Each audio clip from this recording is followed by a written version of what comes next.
कालटेक का technical campus के director जो बड़े खूबसूरत अंदाज के अंदर आपको नीट और JEE के ताल्लुक से रहनुमाई कर रहे थे। आपने सबसे पहले कहा, आप एक तलकीन की, हिदायत की, नसीहत की कि हमारी सोच जो है मुस्बत होनी चाहिए, पॉजिटिव थिंकिंग होनी चाहिए हमारी। हम हमेशा मनफी सोचते हैं कि मैं ये नहीं कर सकता, हम सब कर सकते हैं। हमारे बीच में से ही बच्चे जो है वहां पर जाते हैं। मैं ज़्यादा वक्त ना लेते हुए क्योंकि अभी असर का वक्त भी होने जा रहा है, मैं डॉक्टर कासिम शादाब रंगे साहब से गुजारिश करूँगा कि काउंसलिंग करें। इस तरह जो है मैं नीट के बारे में डॉक्टर साहब ने किया, बच्चों के सामने काउंसलिंग करें। कुरैशी आरिफ साहब कोऑर्डिनेटर, मैं इनसे गुजारिश करूँगा मेडिकल वो यहाँ आकर जो हमारी रहनुमाई करें।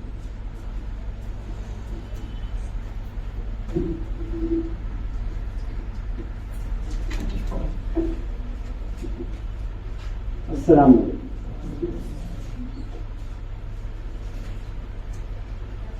सबसे पहले मैं नंदुरबार की जो टीम है और हमारे एजुकेशन प्रोग्रेसिव एजुकेशन फाउंडेशन के चेयरमैन साहब शकील सारे, इन सबका शुक्रिया अदा करूँगा और इन सबको मुबारकबाद दूँगा कि जो कैरियर गाइडेंस के प्रोग्राम का सिलसिला गुज़िश्ता 1.5 महीने से चल रहा है, तो माशाल्लाह उसके अंदर और एक प्रोग्राम आज मुनक्किद किया गया है और ये बहुत बड़ी बात है। और इसी प्रोग्राम में शादी का प्रोग्राम का भी ऐलान हो गया।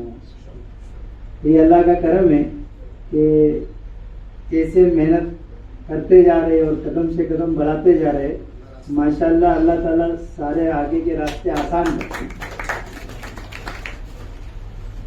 अब मुझे जहाँ तक लगता है कि सारे स्पीकर में मजमूई तौर पर यानी टोटली सारी बातें आपके सामने आ गई। बस चंद पॉइंट्स है जो मुझे रखना ज़रूरी है। तो उसमें सबसे पहला ये है कि जैसे डॉक्टर साहब ने कहा कि कोटा के अंदर वो 8th क्लास का बच्चा नीट के प्रॉब्लम सॉल्व करके दे रहा, तो उससे एक ही बात हमको सबक सीखने को मिला या एक बात प्रूव हो गई या साबित हो गई कि हम लोग अपनी पढ़ाई के गोल के अंदर बहुत देर करते। जैसे हम लोग नीट के क्लासेस ले रहे हैं अपने समाज के बच्चों के, तो 2024 के हमारे 3 क्लास चल रहे। एक लड़कियों का, उनके जो मेंटोर है वो डॉक्टर रमशा जो लड़की है जो 3rd ईयर MBBS में स्टडी कर रहे हैं। दूसरी बैच हमारी लड़कों की है, तीसरी बैच रिपीटर्स की है। ये 2024 की नीट की बैचेस है। और 2025 की एक बैच चल रही है जिसमें नोमान साहब भी है ना, नोमान। तो हम इन बैचेस को जब कर यानी इनकी काउंसलिंग कर रहे हैं, इनकी मेंटरशिप कर रहे हैं, तो हमको ये आप लोग ना यो हिट नेल कि आपने बराबर हथौड़ा मारा कि हम इन बच्चों को जब पढ़ा रहे हैं और उनकी मेंटरशिप कर रहे हैं, तो उसमें यही बात की कमी लग रही है कि हमारे जो बच्चे खुसूसी करके हमारे समाज के और उमूमी करके पूरे मुसलमान कौम के बच्चे ये अपने गोल सेट करने में 2 साल पीछे। कितने साल पीछे बोलो? 2 साल। क्या होते बेटा? कितने साल पीछे बोलो? 2 साल। हालांकि अभी भी 11वीं 12वीं के बच्चे होंगे, ये तो 4 साल पीछे दिख रहे। जैसे 2 साल पीछे मतलब क्या कि कोई बच्चा 10वीं पढ़ने के बाद ये डिसाइड कर ले कि मुझे क्या बनना है। कोई बच्ची 10वीं पढ़ने के बाद एग्जाम दे के आ गए, अम्मा अब्बा के साथ बैठ के मशवरा किए, कोई डॉक्टर से मुलाकात किए, उनसे कंसल्टेशन लिया, किसी इंजीनियर से लिया, किसी प्रोफेसर से लिया कि भाई मेरी बच्ची को मैं क्या पढ़ाऊँ। इस तरीके से 15 दिन के अंदर ये डिसीजन ले लिया कि बच्ची डॉक्टर बन सकती है, इंजीनियर बन सकती है, BCom कर सकती है, लेक्चरर बन सकती है। तो ये 10th के बाद डिसीजन लेना ये एकदम स्टैंडर्ड बात है ना। तो 10th के बाद साइंस लेना है, तो साइंस लेना बोले तो कैरियर का डिसीजन लेना है कि क्या बनना है, तो ये बराबर है। अब हम लोग, हमारा समाज 12वीं के बाद डिसीजन लेना चाहता है इसके बाद तो 2 साल देर से चल रहा ना। एलएन वाले कोटा वाले 8वीं में डिसीजन ले रहे, तो उनसे हम 4 साल पीछे हो गए। तो पहला मैं हमेशा बोलता हूँ कि हमारी जो मेहनत चल रही है प्रोग्रेसिव एजुकेशन फाउंडेशन की, जिसमें हमारे हर तालुके के चेयरमैन और हमारे पूरे बॉडी के चेयरमैन, वहां से लेकर तो पूरा ढांचा जो है ऑर्गेनाइजेशन का, वो काम इस कैरियर गाइडेंस के प्रोग्राम पे काम करने का उसका क्या मकसद है? एक मकसद ये है, ये हमने लिखा हुआ है, नोटेड मकसद है हमारा, यानी मैं कोई ये फ्लो में नहीं बोल रहा हूँ, मैं बिल्कुल लिख के बात कर रहा हूँ। तो मुझे पता है 10 मिनट में आपको सारी बातें मुझे समझाना है कि जो हमारा प्लानिंग क्या है। तो उसमें सबसे पहला मकसद हमारा ये है कि जितने बच्चों ने 10वीं पास की है वो सारे के सारे बच्चे, अब इसको एक तरीके से ये बोलेंगे कि हमारा मकसद है कि 0 ड्रॉप आउट। हमारा मकसद क्या है? 0 ड्रॉप आउट। इसका मतलब ये है कि अगर 100 बच्चों ने 10th दिए हैं तो ये 100 बच्चे 12th के बाद प्रोफेशनल कोर्सेज में इनका सिलेक्शन हो जाने को होना, ये हमारे करियर गाइडेंस का मकसद है। तो उस मकसद को हासिल करने के लिए सबसे पहली जरूरत बच्चियों और बच्चों, आपको मैं डायरेक्ट खिताब करना चाह रहा हूँ, ये चैलेंज आपको एक्सेप्ट करना है। हमने जो मकसद लिया है इसको पूरा आप कर सकते। तो उसका सबसे पहले क्या रिक्वायरमेंट है कि हमको वक्त पर गोल सेट करना है। तो अभी जैसे हम 4 साल 8वीं में नहीं बोल रहे, पर हमने आज सुबह डिस्कस किया कि 9th में बच्चा आ जाए तो उसका गोल सेट करो। 9th में बच्चा आ जाए और इसकी जिम्मेदारी हम किस पे डाल रहे हैं? बच्चे पे खुद डाल। ये बच्ची, बेटा आपका क्या गोल है? अब मैं वो लड़के को पूछूंगा, बेटा तेरा क्या गोल है? बोलो क्या बनना है आपको? खड़े होकर बोलो। डॉक्टर। हाँ, डॉक्टर। कौन सा डॉक्टर बनना? MBBS। माशाल्लाह। तो हम यही चाह रहे हैं कि हम हर बच्चे के पास जाके उसको बोले, भाई उठ जा, क्या कर, उठ जा बेटा, उठ जा, है ना। जिंदगी की गाड़ी यहां से तकाजा करेगी तुझे क्या।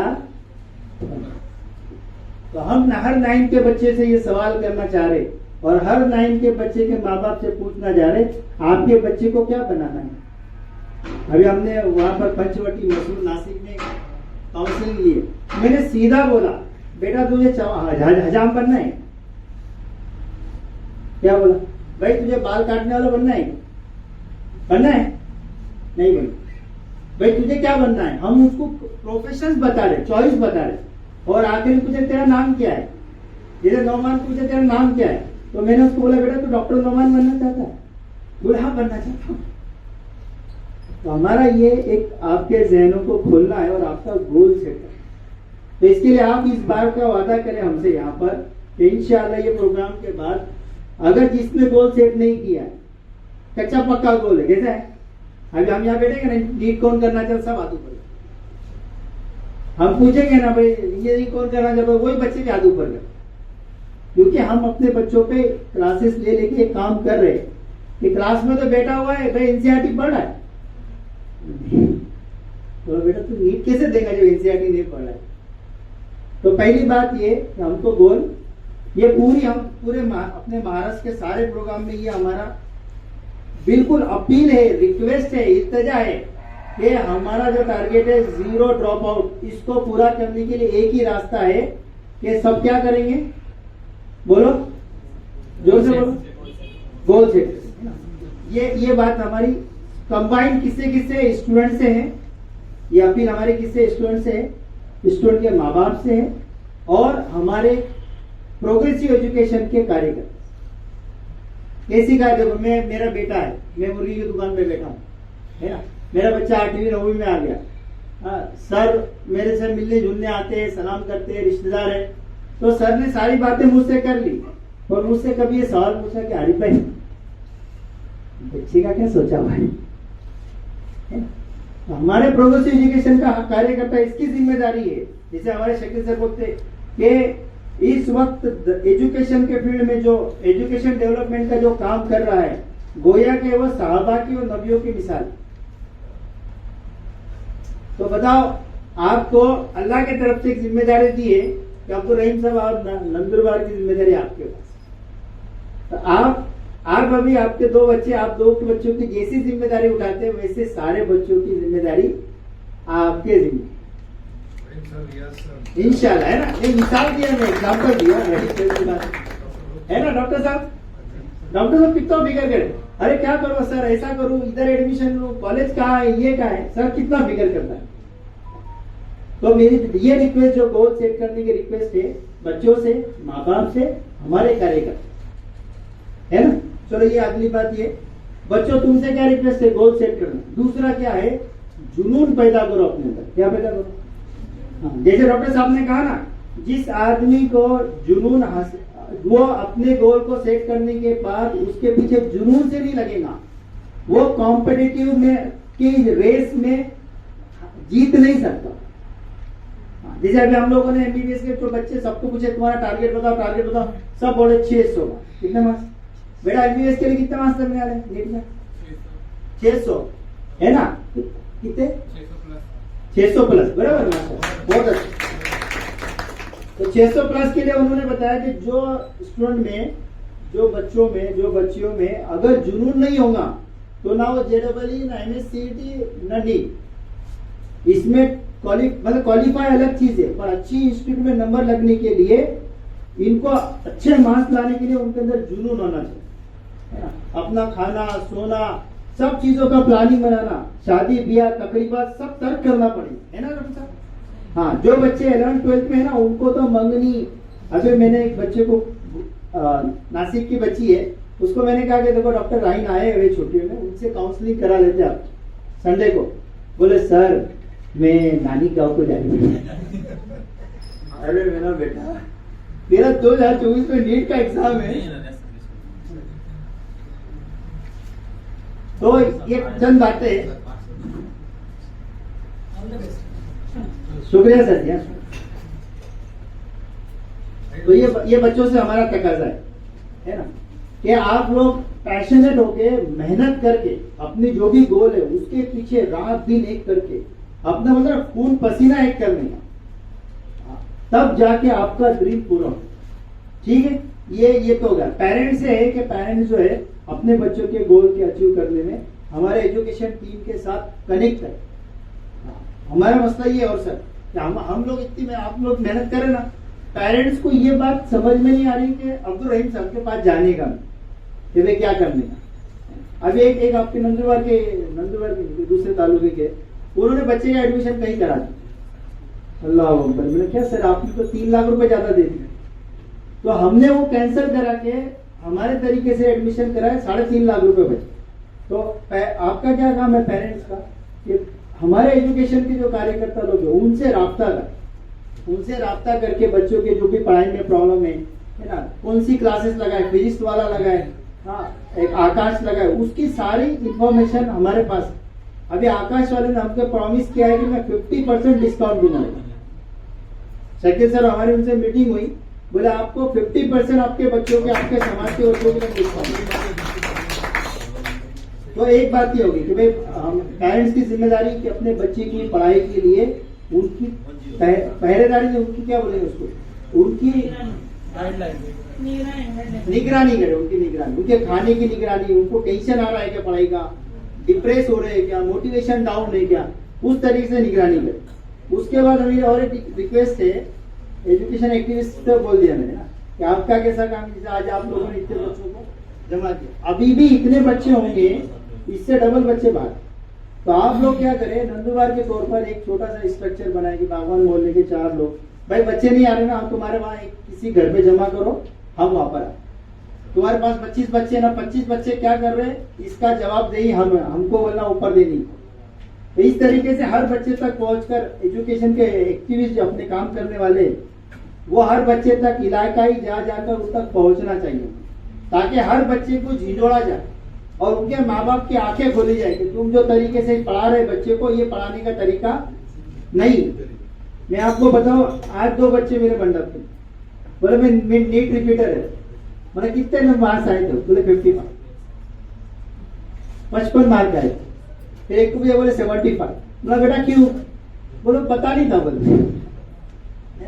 तो हर बच्चे के पास जाके, हर माँ बाप के पास जाके हमारे एजुकेशन के जो एक्टिविस्ट है, एक्टिविस्ट किसको बोलते हैं?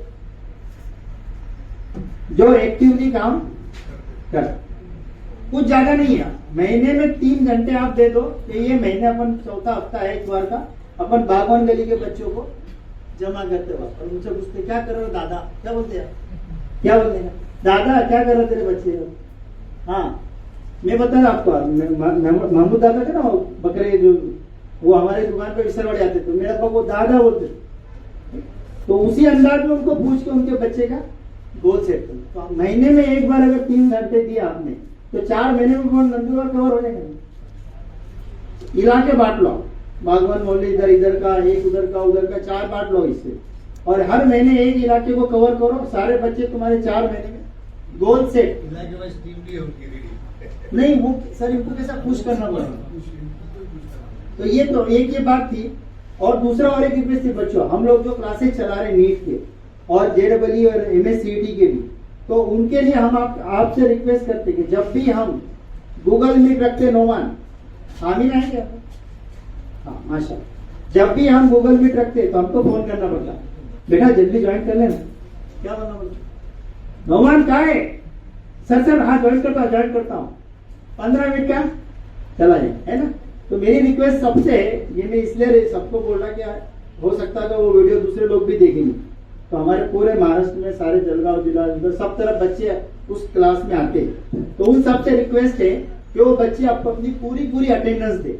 जब भी मीटिंग का हम डाले कि फला वक्त में गूगल मीट है और अपना नीट का क्लास है, तो सब बच्चे उसमें अपनी जिम्मेदारी समझ के वहां पर। इसकी वजह यह है कि हमारे पास माशाल्लाह मेंटरशिप के लिए 15 MBBS डॉक्टर्स हमारे साथ काम कर रहे हैं, और ऐसे डॉक्टर जिनमें 606 मार्क्स आए हैं, है ना, 585 आए हैं, जो कोई JJ में मेडिकल MBBS कंप्लीट कर लिया है ना। डॉक्टर आकिब करके मालेगांव के हमारे समाज के, वो JJ में उनका कंप्लीट हो गया, अभी PG की प्रिपरेशन कर रहे, वो हमारे सबसे ज्यादा एक्टिव मेंटर है। ये बच्चे इंशाल्लाह, हाँ, और ये 2 बच्चे अभी आओ इंशाल्लाह, 15 और 2 17 हो गए माशाल्लाह। तो एक बात ये कि वो हमारे लिए टाइम फ्री कर रहे, तो हमको उनके वक्त जब वो आते हैं ना, तो सर क्या होता है, अरे सर आज 5 ही बच्चे आए थे। अब वो भी क्या है, उनका एक ये सोच होती है कि आज 20 बच्चे आने को, फिर मैं फोन लगाता हूँ। तो ऐसा करके हम 10-12 बच्चे हर क्लास में माशाल्लाह रहे। तो बच्चों को देखकर वो मेंटर का हौसला बढ़ गया, और वो अपना एग्जाम में से, पढ़ाई में से टाइम निकालकर बिल्कुल बारीक तरीके से फिजिक्स कैसे पढ़ना, बायो कैसे पढ़ना, केमिस्ट्री कैसे पढ़ना, इसके बारे में वो समझा रहे। तो एक बात ये थी, जब भी मेंटरशिप को, जब भी आपको प्रोग्राम के लिए बुलाए गूगल मीट क्लास के लिए, तो आप बिल्कुल 100% उसमें रहेंगे, प्रेजेंट रहेंगे इंशाल्लाह। लड़कियों का लड़की है ये, हाँ, और लड़कियों के लिए खास, लड़कियों का ग्रुप अलग है। देखो हाँ, लड़कों का ग्रुप अलग है। एक बात आप लोग एकदम समझ के इसको ना, क्या होता है, अपने जहनों में लॉक कर लो कि लड़कियां पढ़ेंगी ना, उनके लिए तभी मुनासिब है जब वो शरीयत का एहतमाम करके पढ़े। पर्दे का एहतमाम, नमाज का एहतमाम, कुरान की तिलावत का एहतमाम, मोबाइल से दूर। बल्कि लड़कों के लिए भी मोबाइल हराम, 11वीं-12वीं के बच्चों के लिए तो क्या बोलते शादाब सर, हाँ, जो बच्चा 600 प्लस लाना चाहता है, अगर उसने मोबाइल को अपने लिए हराम नहीं करा एक्सेप्ट क्लासेस के लिए, वो बच्चा 600 प्लस कभी नहीं आ सकता। सही ना सर, है ना। सर नीट एग्जाम के पहले उसको एप्पल का फोन चाहिए था, उसने एप्पल का फोन दिला 1 लाख रुपीज का मैंने, लेकिन जिस दिन से उसको नीट का एग्जाम देना पड़ा, तो उसने डायरेक्ट फोन को कबड्डी में रख दिया, बोले पापा आप ले लो ये फोन। मैंने बेटा मुझे नहीं चाहिए, तो फोन 1 साल तक के पूरा लॉकर में बंद था। 1 साल तक 1 लाख का फोन लॉक करके रखा गया, जब तक मैं नीट को हराऊंगा नहीं, एप्पल का फोन हाथ में। ठीक है, इंशाल्लाह इस तरीके से अगर हम सब मिलकर मेहनत करेंगे तो इंशाल्लाह एक दिन हमारे समाज का भी चेहरा बदलेगा एजुकेशन के लेवल पे, और इंशाल्लाह पूरी उम्मत का हाल एजुकेशन में आगे हो जाएगा। इतनी बात करके मैं अपनी बात को खत्म करता हूँ। शुक्रिया जज़ाक।